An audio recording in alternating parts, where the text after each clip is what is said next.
For me, the most important thing is the very fact that major fiction writers like Michael Chabon or Philip Roth already over a decade ago felt that the genre of alternate history was legitimate enough for them to try their hand at it.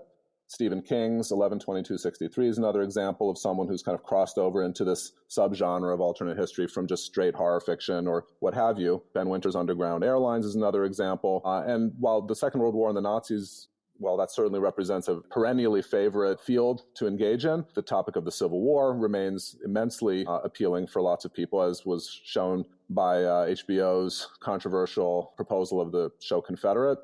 Anytime we're trying to look back on a historical event and interpret its significance, it's very common these days to ask questions pertaining to how the event might have turned out differently.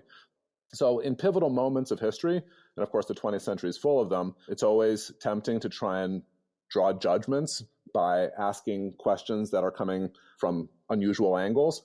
And I think especially now, when we are sort of letting 1,000 flowers bloom in terms of methodological potential, it's especially intriguing for people to meditate on these things. And honestly, not only are historians warming up to it, but I think they're warming up to it because journalists, fiction writers are sort of beating them to it.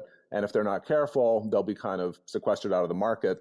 And therefore, it's, I think, valuable to have our stake being made clear, because we are, in a way, the goalkeepers or the referees for, when is a counterfactual claim stretching the truth beyond the bounds of credibility, and when is a counterfactual hypothesis still relatively realistic or reasonable.